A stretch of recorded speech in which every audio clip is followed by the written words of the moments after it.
السلام عليكم ورحمة الله وبركاته. إن الحمد لله نحمده ونستعينه ونستغفره ونعوذ بالله من شرور أنفسنا ومن سيئات أعمالنا. من يهده الله فلا مضل له ومن يضلل فلا هادي له. وأشهد أن لا إله إلا الله وحده لا شريك له وأشهد أن محمدا عبده ورسوله. يا أيها الذين آمنوا اتقوا الله حق تقاته ولا تموتن إلا وأنتم مسلمون. يا أيها الناس اتقوا ربكم الذي خلقكم من نفس واحدة وخلق منها زوجها وبث منهما رجالا كثيرا ونساء. واتقوا الله الذي تساءلون به والأرحام إن الله كان عليكم رقيبا. يا أيها الذين آمنوا اتقوا الله وقولوا قولا سديدا يصلح لكم أعمالكم ويغفر لكم ذنوبكم ومن يطع الله ورسوله فقد فاز فوزا عظيما. أما بعد فإن خير كلام كلام الله عز وجل وخير الهدي هدي محمد صلى الله عليه وعلى آله وسلم وشر الأمور محدثاتها فإن كل محدثة بدعة وكل بدعة ضلالة وكل ضلالة في النار. معاشر المسلمين, para pendengar radio Ibnul Qayyim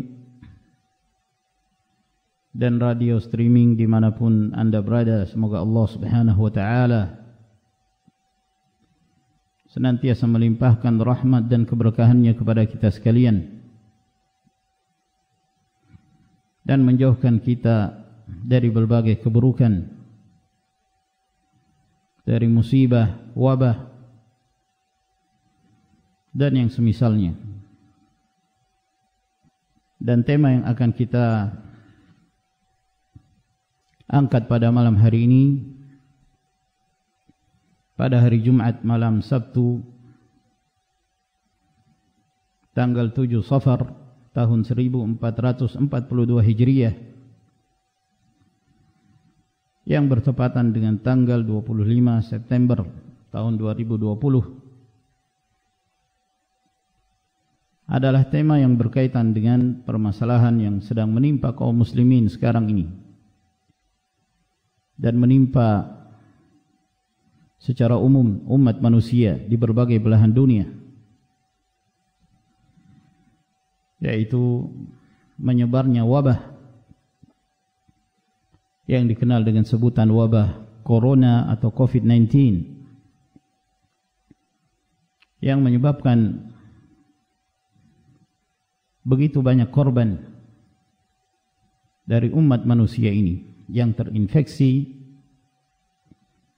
bahkan yang sampai menyebabkan kepada kematian. Dan para ahli telah berbicara dari kalangan ahli kesehatan yang berupaya untuk menghindarkan umat manusia dari berbagai hal-hal yang dapat menimbulkan kemudaratan, yang dapat semakin menyebabkan tersebarnya virus ini di tengah-tengah lingkungannya, masyarakatnya, dan negerinya. Sehingga mereka menganjurkan untuk melakukan tindakan-tindakan yang berkaitan dengan protokol kesehatan seperti menjaga jarak dan melakukan physical distancing, memakai masker dan mencuci tangan dengan hand sanitizer atau yang semisalnya, termasuk dalam perkara-perkara ibadah. Dan para ahli kesehatan pun mereka menyampaikan hal ini kepada umat manusia secara umum. Dan para ulama mereka mengeluarkan fatwa-fatwa yang berkaitan dengan permasalahan ini untuk menghindarkan kaum muslimin dari hal-hal yang dapat semakin menimbulkan kemudaratan dan menyebabkan kematian yang semakin bertambah jumlahnya, menimbulkan kemudaratan untuk diri sendiri atau kepada orang lain, kepada keluarga, kepada tetangga, atau kepada teman, dan kepada masyarakat secara umum. Lalu mereka pun mengeluarkan fatwa yang berkaitan dengan tata cara pelaksanaan salat, yang sebelumnya menganjurkan untuk mengerjakan salat di rumah dan tidak mengerjakan salat di masjid karena dikhawatirkannya wabah yang semakin menyebar. Lalu kemudian setelah itu, ketika pemerintah pun membolehkan kepada masyarakat untuk membuka masjid agar dimanfaatkan oleh kaum muslimin beribadah kepada Allah Subhanahu wa taala, menegakkan salatul jamaah dan mendekatkan diri kepada Allah Tabaraka wa taala, namun disertai dengan hal-hal yang harus diikuti dari protokol kesehatan. Sehingga dari para ulama, kemudian dari kalangan para umara yang bersinergi dengan ahli kesehatan, di mana mereka saling bahu-membahu, tolong-menolong, saling mengarahkan kepada masyarakat untuk mereka mematuhi protokol kesehatan yang ini pada hakikatnya sejalan dengan maqasidus syariah, tujuan-tujuan daripada syariat Islam itu sendiri. Sehingga para ulama mereka pun mengeluarkan fatwa-fatwa yang berkaitan dengan tata cara pelaksanaan salatul jamaah di masjid-masjid kaum muslimin di masa wabah, dengan berjaga jarak antara satu dengan yang lain, dan menganjurkan mereka untuk menggunakan masker agar kemudian tidak menimbulkan kemudaratan kepada diri sendiri ataukah memudaratkan orang lain. Lalu kemudian beberapa hari yang lalu saya mendengar ada rekaman video yang disampaikan oleh salah seorang da'i yang bernama Ustaz Yazid bin Abdul Qadir Jawas, hadanallahu wa iyyah, yang mengeluarkan pernyataan atau mungkin bisa disebut fatwa yang mengajak kaum muslimin agar mereka mengerjakan salatul jamaah di masjid-masjid kaum muslimin dan tanpa menggunakan masker dan tanpa menjaga jarak antara satu dengan yang lain, dan menganggap bahwa itu adalah hal yang biasa, bahkan itu adalah hal yang wajib bagi kaum muslimin, dan apabila mereka melakukan hal itu tidak akan memudaratkan sama sekali dan akan senantiasa diberi kesehatan dan dijauhkan dari wabah, dengan alasan bahwa mereka mengikuti dalil dari kitabullah dan dari sunnah Nabi sallallahu alaihi wasallam. Dan fatwa ini atau pernyataan ini apabila diamalkan oleh kaum muslimin yang menyebabkan mereka menyelisihi pemerintah mereka dan menyelisihi protokol kesehatan yang telah diterangkan oleh para ahli dalam hal ini, bahwa termasuk di antara sebab menyebarnya wabah, terjadinya kontak fisik antara satu dengan yang lain. Dan ketika seorang tidak menggunakan masker yang dapat menyebabkan terjadinya penyebaran wabah antara satu kepada yang lainnya, yang ini dapat menimbulkan kemudaratan besar, bukan hanya kepada pribadi seorang, namun kepada umat manusia, masyarakat Indonesia secara umum dari kaum muslimin. Saya hanya berpikir,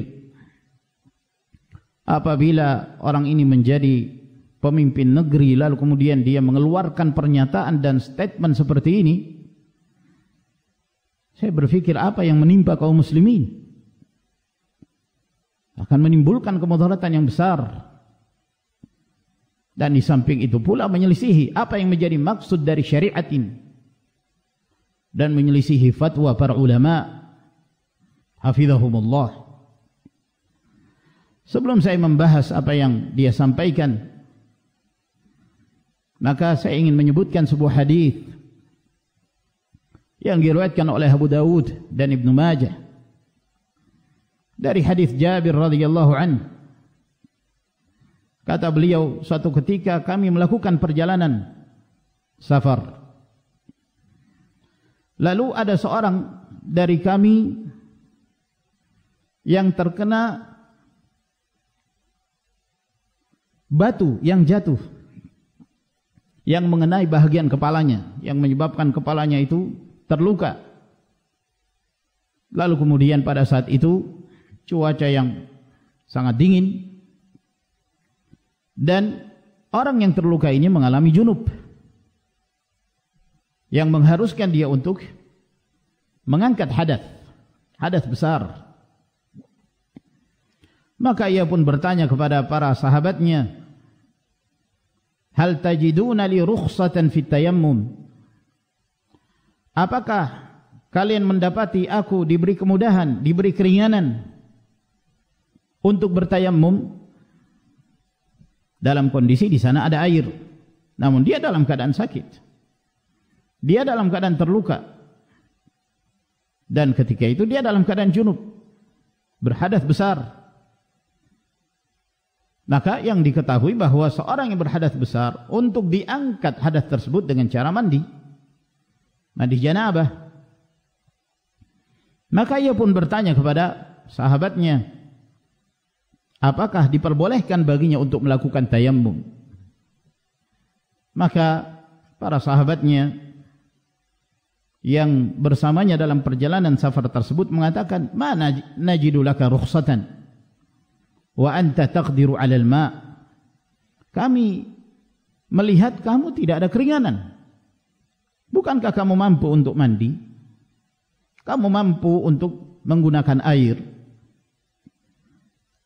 Akhirnya dia pun mandi, dan mandinya menyebabkan kematian. Dia dalam keadaan sakit, yang seharusnya dia diberi keringanan. Dia dalam keadaan marid, maka dia pun mandi. Akhirnya dia pun meninggal. Maka ketika berita ini sampai kepada Nabi sallallahu alaihi wasallam, maka Rasulullah sallallahu alaihi wasallam beliau mengatakan, qatalahumullah, mereka telah membunuhnya. Yani dengan fatwa itu, dengan jawaban itu bahwa orang ini tidak memiliki rukhsah untuk bertayammum karena ada air. Maka Nabi sallallahu alaihi wasallam mengeluarkan pernyataan yang keras kepada mereka. Qatalahumullah. Mereka telah membunuhnya. Maka Allah Subhanahu wa taala semoga memerangi mereka. Yani Nabi sallallahu alaihi wasallam mendoakan keburukan kepada mereka. Lalu Rasulullah sallallahu alaihi wasallam mengatakan, ala sa'alu idza lam ya'lamu fa innama shifaa'ul 'ayyi su'al. Mengapa mereka tidak bertanya apabila mereka tidak mengetahui? Mengapa mereka tidak belajar? Mengapa mereka tidak menuntut ilmu? Sesungguhnya obat dari al-'i, yang dimaksud al-'i adalah al-jahl. Obat dari kejahilan itu adalah dengan bertanya, dengan belajar, dengan menuntut ilmu.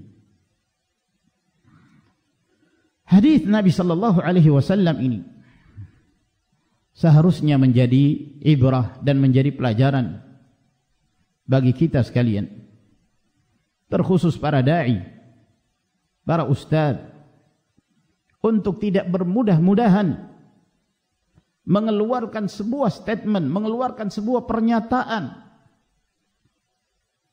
yang itu berkaitan dengan umat secara umum.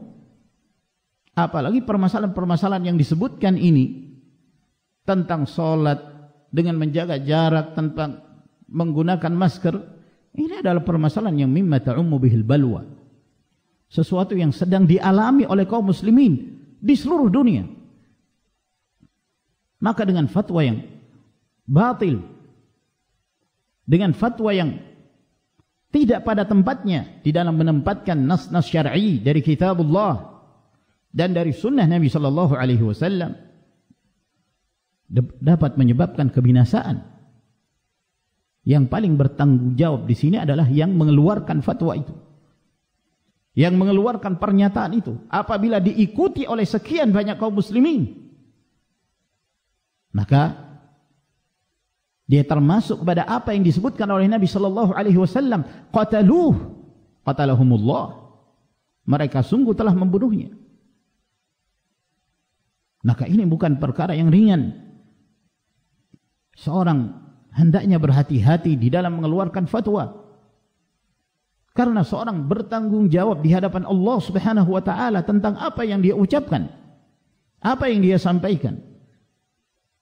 Jangan sampai kemudian seorang mengeluarkan sebuah pernyataan, sebuah jawaban yang sedang dialami oleh umat muslim di seluruh dunia, terkhusus di Indonesia ini, yang ternyata jawaban tersebut salah, yang dapat menimbulkan hilangnya jiwa manusia, jiwa kaum muslimin. Ini sangat berbahaya sekali. Bukankah kita mengetahui bahwa termasuk di antara dosa yang paling besar al-qaulu 'ala Allah bighairi ilm, mengada-ada atas nama Allah Subhanahu wa taala tanpa ilmu.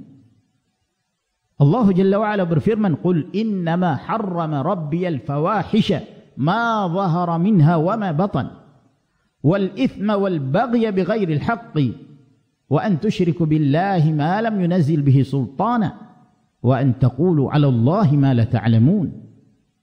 Katakanlah, sesungguhnya Allah Azza wa Jalla mengharamkan kepadaku al-fawahish, perbuatan keji yang zahir dan yang batin, perbuatan dosa, perbuatan kezaliman, menyekutukan Allah Subhanahu wa taala. Kemudian yang terakhir dan yang paling berat yang disebutkan oleh Allah Azza wa Jalla, wa an taqulu 'ala Allahi ma la ta'lamun. Kalian mengucapkan sesuatu atas nama Allah, kalian menisbatkan kepada agama Allah sesuatu yang kalian tidak mengetahui. Berhati-hati, apalagi dalam permasalahan nawazil, kejadian-kejadian kontemporer yang seharusnya seorang muslim merujuk kepada ulama dalam permasalahan ini. Maka apa yang disampaikan oleh Yazid Jawas, hadana Allah wa iyyah, dengan mengajak kaum muslimin untuk mengerjakan sholat di masjid tanpa menjaga jarak dan menganggap itu sebagai perkara yang wajib di masa pandemi. Pembahasan kita adalah masa pandemi. Kita tidak membahas dalam kondisi normal. Kalau dalam kondisi normal, maka sholatul jamaah hukumnya wajib, merapatkan shaf hukumnya wajib, tidak menggunakan masker itulah yang seharusnya dilakukan oleh seorang muslim dalam kondisi normal. Namun pembahasan kita di sini adalah ketika munculnya wabah yang menyebar, yang kemudian di sana ada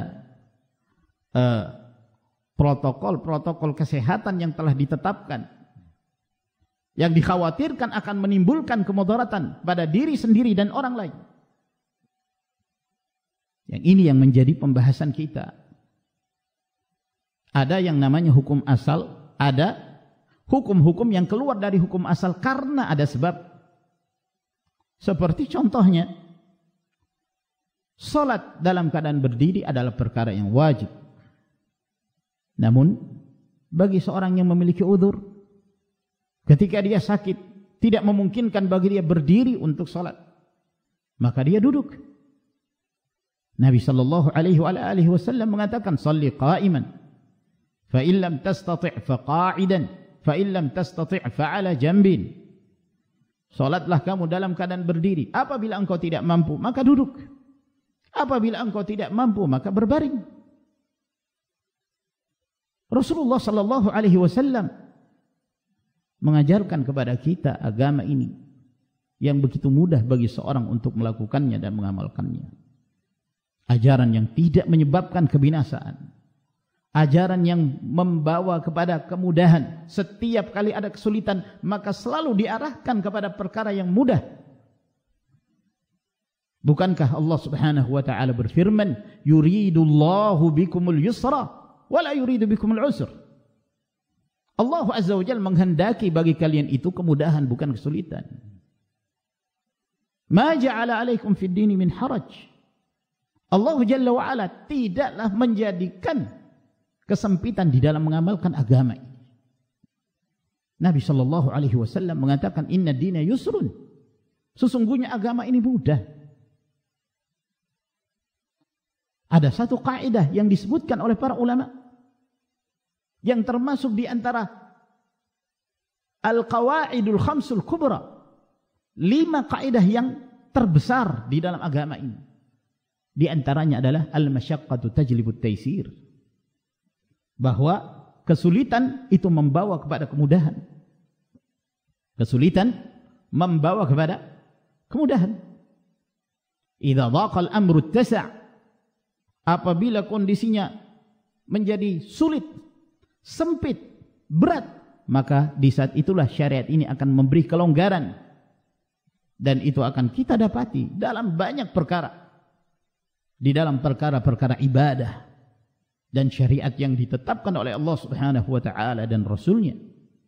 Seperti contoh yang kita sebutkan tadi, salat dalam keadaan berdiri, tidak mampu duduk, tidak mampu baring. Berpuasa hukumnya wajib di bulan Ramadan. Faman kana minkum maridan aw ala safarin fa iddatun min ayamin ukhra. Siapa di antara kalian yang sakit atau sedang melakukan perjalanan safar, maka dia boleh tidak berpuasa di bulan Ramadan dan mengganti di hari-hari yang lain di luar bulan Ramadan. Begitulah syariat ini. Syariat yang tidak mengajarkan seorang muslim untuk membinasakan dirinya, untuk melakukan hal-hal yang dapat menimbulkan kemudaratan, kecuali apabila ada dalil-dalil yang khusus yang menjelaskan tentang hal itu, yang pada hakikatnya tidak mencampakkan seorang muslim pada kemudaratan, namun mengarahkan mereka kepada al-izzah, kepada kemuliaan hidup di dunia, demikian pula di akhirat. Seperti permasalahan jihad fi sabilillah. Maka apa yang disampaikan oleh Yazid Jawaz, dan dia beralasan dengan beberapa riwayat, di antaranya athar Asy-Sya'bi dalam kitabnya Syu'abul Iman. Lalu dia jadikan athar ini sebagai pegangan bahwa para ulama salaf ketika muncul wabah, mereka datang ke masjid. Mereka kumpul di masjid, mereka melakukan ibadah di masjid. Lalu menyebutkan dalil-dalil umum tentang wajibnya merapatkan shaf, perintah untuk merapatkan shaf, dan wajibnya atau larangan Nabi sallallahu alaihi wasallam bagi seorang muslim untuk menggunakan atau menutup mulutnya di dalam salat. Dia berdalil dengan hadis-hadis yang umum, tidak melihat bahwa di sana ada pengkhususan, tidak melihat di sana ada pengecualian-pengecualian. yang itu sejalan dengan maqasidus syariah, tujuan dari syariat ini. Sebagaimana yang kita ketahui bahwa syariat ini secara umum itu ditetapkan untuk menjaga dan memelihara 5 perkara yang disebut ad-daruriyatul khams, 5 perkara yang wajib untuk dijaga. Apa kelima perkara itu? Wajib menjaga agama kita, kemudian wajib menjaga jiwa kita, kemudian wajib menjaga akal kita agar tidak menjadi rusak, kemudian wajib menjaga kehormatan dan keturunan kita, dan yang kelima adalah kewajiban kita untuk menjaga dan memelihara harta. Kewajiban kita menjaga agama. Oleh karena itu Nabi SAW mengatakan, man baddala dinahu faqtuluh. Barang siapa yang mengganti agamanya, bunuh dia. Yang kedua, kewajiban menjaga jiwa kita. Kita tidak diperbolehkan untuk membunuh diri-diri kita. Wala taqtulu anfusakum. Jangan bunuh diri-diri kalian. Membunuh diri di dalam syariat Islam termasuk dosa besar. Larangan untuk mencampakkan diri kepada kebinasaan. Wala tulqu biaidikum ila tahlukah. Jangan kalian campakkan diri kalian kepada kebinasaan. Ini juga termasuk di antara perkara yang dijaga di dalam agama ini. Dilarangnya seorang minum khamar. Kenapa? Untuk menjaga akal, agar senantiasa sehat, senantiasa waras. Harta juga dijaga. Tidak diperbolehkan seorang mengambil harta orang lain tanpa keridhaannya.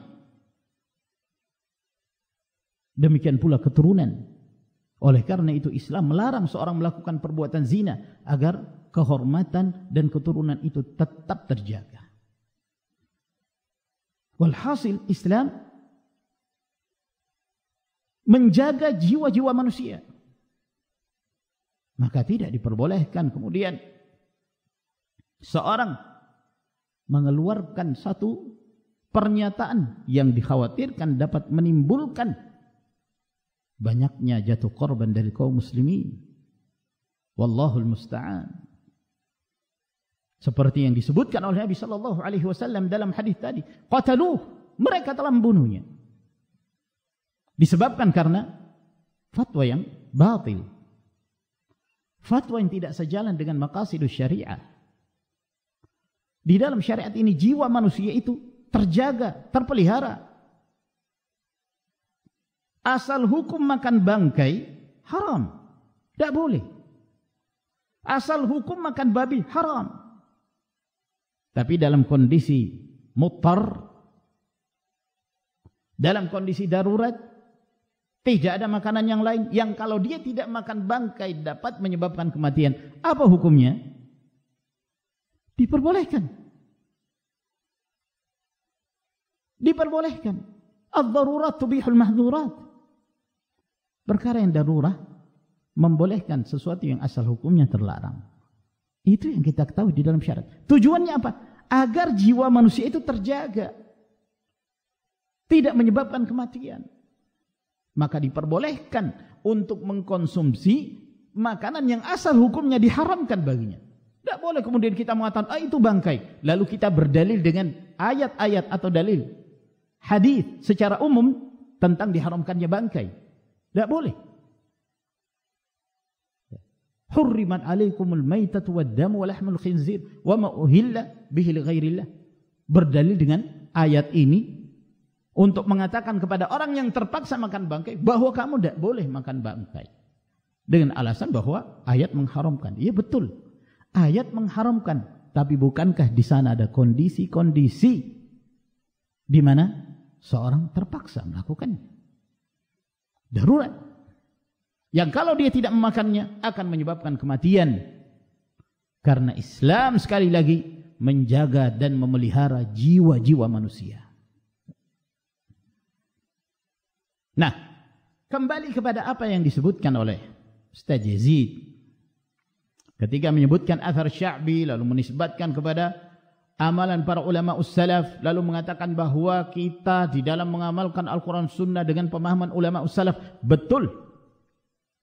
Wajib bagi kaum muslimin kembali kepada Al-Quran, kembali kepada sunnah Nabi sallallahu alaihi wasallam dengan pemahaman salaf, pemahaman para sahabat, para tabi'in, atba'ut tabi'in, dengan cara yang benar, ya.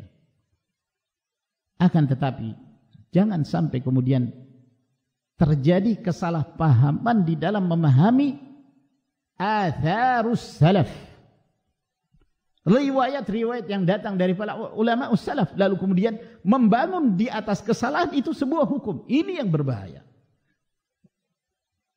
Seperti yang disebutkan oleh Yazid Jawas di dalam kajiannya tersebut atau tanya jawab, dia membawakan athar Asy-Sya'bi rahimahullah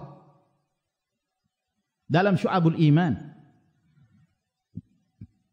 bahwa Asy-Sya'bi mengatakan kanu idza faragu min syai'in ataul masajid, bahwa mereka para ulama salaf itu, sahabatkah atau dari kalangan tabi'in, idza faragu min syai'. Apa makna faragu? Sebelum saya menjelaskan apa makna faragu dari sesuatu atau masjid, maka mereka mendatangi masjid-masjid. Apa makna dari faragu? Ustaz Yazid mengatakan bahwa yang dimaksud faragu di sini adalah jaza'u. Lalu dia menerjemahkan makna jaza'u adalah gelisah atau cemas atau takut, risau. Itu adalah kata-kata atau makna-makna atau arti yang dia sebutkan di situ. Sehingga dia memahami makna dari riwayat Asy-Sya'bi bahwa mereka para ulama salaf idza faragu min syai', apabila cemas dari sesuatu, takut dari sesuatu, gelisah, maka mereka datang ke masjid. Subhanallah. Lalu dia mengatakan bahwa riwayat athar ini adalah thiqat, perawi-perawinya thiqah. Pertama, perhatikan terlebih dahulu sanad yang disebutkan oleh Al-Baihaqi dalam Syu'abul Iman, bahwa Al-Baihaqi meriwayatkan dari Abu Tahir Al-Faqih, dari Abu Bakar Al-Qattan, dari Ibrahim ibn Al-Harith, dari Yahya ibn Abi Bukair, dari Al-Hasan bin Salih bin Hay, dari ayahnya. Nah, di sini dalam riwayat Al-Hasan bin Salih an abihi aw ghairihi, dari ayahnya atau selainnya. Coba, di sini ada keraguan dalam penukilan riwayat. Dari ayahnya atau selainnya. Atau selainnya, berarti ada keraguan. Apakah dia meriwayatkan dari ayahnya atau ada orang lain? Siapa orang ini? Tidak jelas, juga tidak diketahui. Jadi untuk mengatakan bahwa seluruh perawinya adalah perawi-perawi thiqah, ini tidak benar, karena di sini ada penyebutan au ghairihi.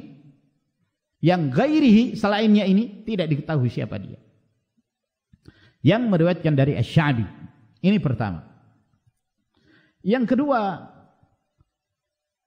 kesalahan Ustadz Yazid ketika menerjemahkan faragu atau farugu atau farigu dengan makna jaza'u, lalu diartikan cemas, gelisah, takut dan yang semisalnya. Bahwa mereka para ulama terdahulu jika cemas dari suatu maka mereka datang ke masjid. Saya mencari-cari dalam berbagai referensi kamus, baik dari Lisanul Arab ataukah dari Al-Qamus Al-Muhit atau dari As-Sihafil Lugha atau yang lainnya, saya belum mendapati kata faragha atau farugha atau farigha itu bermakna jaza' atau bermakna cemas, takut, khawatir seperti yang disebutkan oleh beliau. Saya tidak mengetahui itu. Siapa yang mendapati di dalam kamus silahkan dia mendatangkannya. Yang ada faragha itu yang dimaksud di sini adalah selesainya mereka dari melakukan satu amalan. Faragha itu bisa bermakna khala, kosong, ya. Seperti firman Allah Subhanahu wa taala, wa asbaha fuadu ummi Musa farigha, bahwa hati ibunya Musa itu jadi kosong, Kata para ulama, khalian minas sabr, kosong dari kesabaran. Farig yang bermakna khali. Dan terkadang bermakna al-itmam, al-ikmal, ya, bahwa faragha artinya dia telah selesai dari melakukan sesuatu. Seperti firman Allah Subhanahu wa taala, "Wa idza faraghta fansab." Wa idza faraghta, maksudnya idza faraghta apabila engkau telah selesai. Ya, diriwayatkan dari Abdullah bin Mas'ud radhiyallahu an, beliau mengatakan, "Idza faraghta minal faraid fansab fi qiyamil lail." Apabila engkau telah selesai dari mengerjakan salat-salat yang wajib, maka mulailah engkau untuk mengerjakan qiyamul lail. Lelahkan dirimu untuk melakukan qiyamul lail. Jadi makna faragha yaitu selesai. Jadi yang dimaksud dari perkataan Asy-Sya'bi rahimahullah, kanu idza faraghu min syai' ataul masajid, bahwa mereka apabila telah selesai dari melakukan aktivitasnya, maka mereka mengingat masjid, sehingga mereka datang ke masjid. Itu makna, bukan kaitannya dengan masalah takut, cemas, risau, tidak ada dalam riwayat itu. Oleh karena itu Al-Baihaqi rahimahullah ta'ala menyebutkan riwayat ini dalam Syu'abul Iman, dan beliau menyebutkan athar-athar dari para ulama ussalaf menjelaskan tentang keutamaan mendatangi masjid, dan bahwa para ulama ussalaf mereka senantiasa mendatangi masjid, rindu kepada masjid. Al-Baihaqi menyebutkan ini dalam Fadlul Masyi ilal Masajid, keutamaan berjalan menuju masjid. Jadi tidak ada kaitannya dengan masalah wabah, tidak ada kaitannya dengan masalah risau, cemas, yang kemudian ini, athar ini dijadikan sebagai alasan bahwa para ulama ussalaf ketika mereka gelisah datang ke masjid, ketika ada wabah datang ke masjid. Dari mana pemahaman seperti itu? Jadi ini ma'asyiral muslimin rahimakumullah yang penting untuk difahami. Masih panjang pembahasan yang ingin saya sampaikan, namun disebabkan karena waktu, saya lanjutkan besok insyaallah ta'ala. Sesi yang kedua masih menjelaskan tentang permasalahan ini. Wa akhiru da'wana alhamdulillahi rabbil alamin. Wa sallallahu ala nabiyyina Muhammad wa ala alihi wa sahbihi wa sallama tasliman katsira. Walhamdulillahi rabbil alamin. Wassalamu alaikum warahmatullahi wabarakatuh.